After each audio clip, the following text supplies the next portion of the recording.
Good evening students. तो कैसे हैं आप सब। चलिए, तो यहाँ पे कर रहे थे हम माइक्रो ऑर्गेनिज्म की बात। चैप्टर 2 में क्या डिस्कस कर रहे थे हम, माइक्रो ऑर्गेनिज्म के बारे में। तो हमने सोचा, पढ़ा, देखा क्या माइक्रो ऑर्गेनिज्म के बारे में, क्या क्या देखा कि माइक्रो ऑर्गेनिज्म होते क्या हैं, माइक्रो ऑर्गेनिज्म के कितने टाइप्स होते हैं, माइक्रो ऑर्गेनिज्म हमारे लिए किस तरह से हेल्पफुल है, किस तरह से वो हमें हेल्प कर रहे हैं। ओके तो अभी तक हम इतना पढ़ चुके थे। तो उसी में नेक्स्ट पॉइंट आता है commercial use of micro organism, कि माइक्रो ऑर्गेनिज्म इंडस्ट्रीज में यानी कमर्शियल फॉर्म में हमारे लिए क्या यूज़ करते हैं, क्या यूज है इन माइक्रो ऑर्गेनिज्म का। तो microorganism are used for a large scale production of alcohol, wine and acetic acid. Acetic acid आप जानते हैं विनेगर जो हमारे घरों में यूज़ होता है, किसमें आप लाइक चाउमीन वगैरह या कुछ ऐसा बनाते हैं जिसमें खट्टा वगैरह डालना होता है, तो उसमें विनेगर का यूज किया जाता है। तो माइक्रो ऑर्गेनिज्म किसके प्रोडक्शन में, अल्कोहल के प्रोडक्शन में, वाइन्स वगैरह जो अल्कोहल का ही फॉर्म होता है, और एसिटिक एसिड वगैरह के फॉर्म में, एसिटिक एसिड वगैरह के प्रोडक्शन में यूज़ किए जाते हैं। Yeast is used for commercial production of alcohol.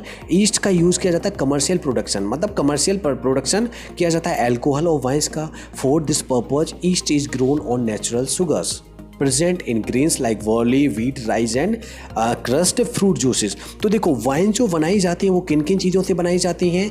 Grains की बात करें, व्हीट ग्रेन्स वगैरह हो जाता है, वर्ली हो जाता है, व्हीट हो गया, राइस हो गया, और क्रस्ट फ्रूट जूसेस, इनकी फ्रूट जूसेस वगैरह इनसे भी क्या बनाए जाते हैं, हमारी वाइन्स का फॉर्मेशन किया जाता है। इन पे ईस्ट ग्रो किए जाते हैं। ईस्ट जब इन पे ग्रो होते हैं तो इनके टेस्ट को ये क्या करते हैं, कन्वर्ट कर देते हैं। और एक प्रोसेस जिसका नाम क्या होता है, फर्मेंटेशन। प्रोसेस का नाम क्या होता है, फर्मेंटेशन।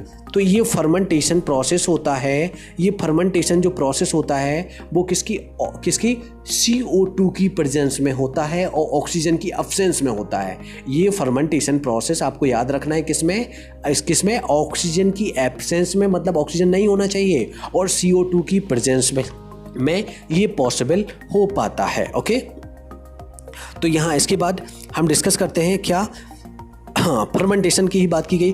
टेक 500 ml, एक एक्टिविटी देखते हैं। 500 ml हमने बीकर फिल किया, कितना 3/4 वाटर के साथ में। अब हमने 2-3 टी स्पून क्या डाल दिया, शुगर डाल दिया इसमें। Add half of a spoon, आधा चम्मच क्या डालेंगे इसमें, ईस्ट पाउडर। तो देखो वही प्रोसेस कर रहे हैं हम। कौन सा प्रोसेस, जिसमें जो अभी हम पढ़ते आ रहे हैं, माइक्रो ऑर्गेनिज्म की हेल्प से हम किस तरह से वाइन का फॉर्मेशन कर रहे हैं। तो हमने शुगर सॉल्यूशन में क्या डाल दिया, ईस्ट पाउडर डाल दिया। Keep in convert in a warm place for 4-5 hours. अब इसको एक गर्म प्लेस पे 4-5 घंटे। अब गर्म प्लेस पे क्यों रख रहे हैं हम इसको, क्योंकि जहाँ पे प्लेस गर्म होगा वहाँ पे ऑक्सीजन का अमाउंट कम होगा और CO2 का अमाउंट ज़्यादा होगा। Now smell the solution, could you get a smell. अब इसमें देखो हमें एक तरह की स्मेल पता चलेगी। तो this is the smell of alcohol. ये स्मेल किसकी होती है, alcohol as sugar has been converted into alcohol. ये स्मेल जो हमें आ रही है वो किसकी आ रही है, अल्कोहल। लेकिन हमारे पास तो अल्कोहल नहीं था, हमारे पास तो क्या था, शुगर सॉल्यूशन था। लेकिन शुगर सॉल्यूशन में जैसे ही हमने ईस्ट मिक्स किया, ईस्ट मिक्स करने के बाद जब हमने उसको 4-5 घंटे के लिए रख दिया, तो 4-5 घंटे रख देने के बाद उसमें क्या हुआ कि वो ईस्ट जो थे वो क्या हो गए, रिप्रोड्यूस होने लगे।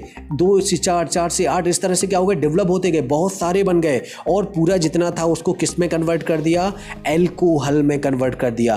तो as sugar has been converted into alcohol. तो इस तरह से जो शुगर था वो किस में कन्वर्ट हो गया है, अल्कोहल में। किसके थ्रू, ईस्ट के थ्रू। किसके थ्रू, ईस्ट के थ्रू। तो this process of conversion of sugar into alcohol is known as fermentation।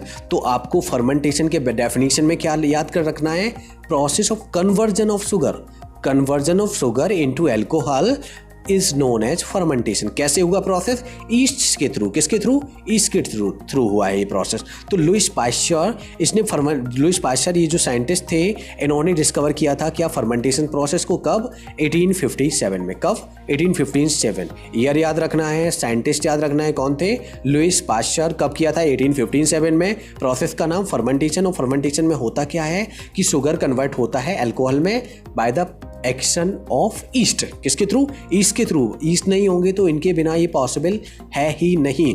अब देख लेते हैं medicinal use of micro organism. Medical की फील्ड में जो मेडिसिन्स वगैरह बनाई जाती हैं उसमें भी माइक्रो ऑर्गेनिज्म बहुत ही हेल्प करते हैं। तो देखें मेडिसिनल यूज़ क्या, कि मेडिकल लाइन में क्या यूज़ है माइक्रो ऑर्गेनिज्म का। Whenever you fall ill the doctor may give you some antibiotic tablet. जब भी आप बीमार होते हैं तो डॉक्टर क्या करता है, आपको कुछ एंटीबायोटिक टैबलेट्स दे देता है, कुछ कैप्सूल दे देता है, कुछ इंजेक्शंस वगैरह लगा देगा, यही सब करता है ना। Okay, such as of penicillin, तो किस फॉर्म में होते हैं वो, पेनिसिलिन के फॉर्म में। The source of these medicines is micro organism. लेकिन बात करें ये आती कहाँ से हैं, तो इनके मेन सोर्स जो होते हैं वो क्या होते हैं, माइक्रो ऑर्गेनिज्म। क्या होंगे, माइक्रो ऑर्गेनिज्म। दीज मेडिसिन्स किल और stop the growth of the disease causing micro organism. अब देखो ये करेंगे क्या, अब ये जो पेनिसिलिन हमने ले ली तो ये क्या करेगी कि जो डिसीज़ वगैरह फैलाने वाले जो माइक्रो ऑर्गेनिज्म थे उनकी ग्रोथ को क्या कर देगी, ये ख़त्म कर देगी और उनको मार देगी। तो ये मेडिसिन क्या काम करेंगी कि जो डिसीज़ कॉजिंग माइक्रो, जो डिसीज़ फैलाने वाले माइक्रो ऑर्गेनिज्म थे उनको ख़त्म कर देगी, उन्हें मार देगी। तो सच मेडिसिन आर कॉल्ड एंटीबायोटिक। इस तरह की मेडिसिन्स को क्या बोला जाता है, एंटीबायोटिक्स। और एंटीबायोटिक्स के एग्जाम्पल में अगर आपसे पूछा जाता है कि कोई एक एंटीबायोटिक का नाम बताएं तो आप बता सकते हैं क्या, पेनिसिलिन। क्या बता सकते हैं, पेनिसिलिन। तो क्या करते हैं, माइक्रो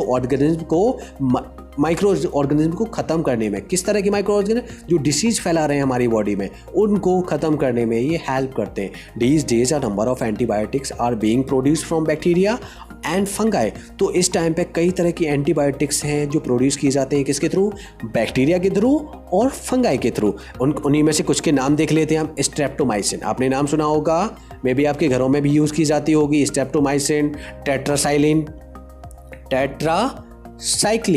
क्या, टेट्रासाइक्लिन, स्ट्रेप्टोमाइसिन, ऊपर क्या था, पेनिसिलिन, ये है एरिथ्रोमाइसिन। तो ये टैबलेट्स मोस्टली एंटीबायोटिक्स जो हमारे घरों में यूज़ की जाती हैं। जब भी हम बीमार पड़ते हैं तो डॉक्टर हमें ये देते हैं।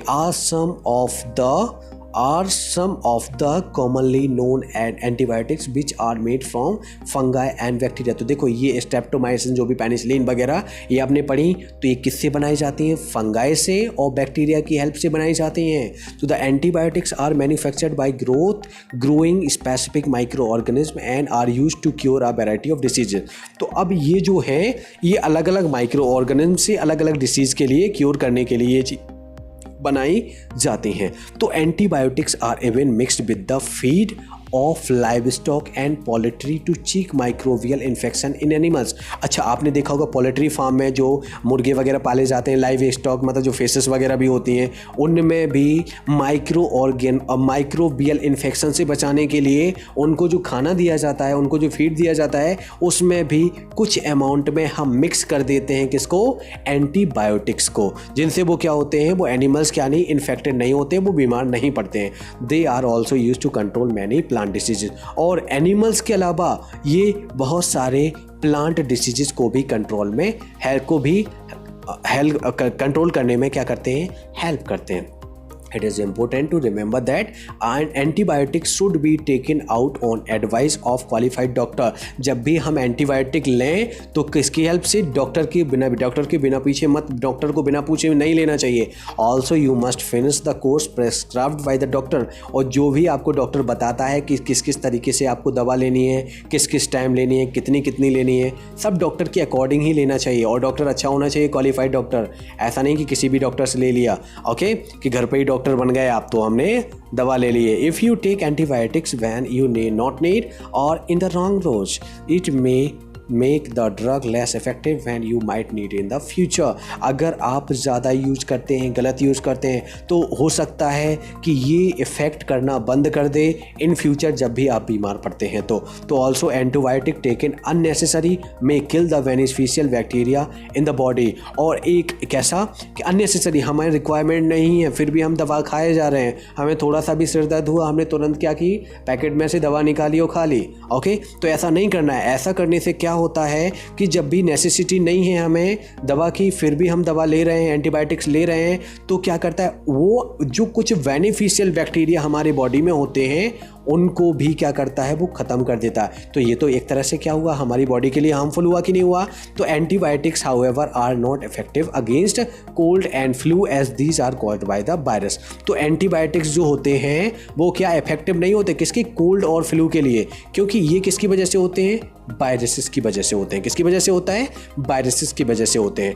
तो यहाँ पे हम पढ़ चुके हैं किसके बारे में, यूजफुल माइक्रो ऑर्गेनिज्म जिनका कमर्शियल पर्पज पे और मेडिसिन्स के लिए क्या क्या यूज़ है, मेडिकल फील्ड में हम इनका किस किस तरह से यूज़ कर रहे हैं, जिनसे नई नई तरह की मेडिसिन्स बनाई जा रही हैं जो एज अ एंटीबायोटिक हमारी बॉडी में बहुत ही हेल्प कर रही हैं। ओके, तो यहाँ तक आप समझ चुके हैं। वीडियो अच्छा लगे तो वीडियो को लाइक करें, अपने दोस्तों में शेयर करें, और अभी तक आप हमारे चैनल को सब्सक्राइब नहीं किए हैं तो प्लीज़ चैनल को सब्सक्राइब करें। Thank you.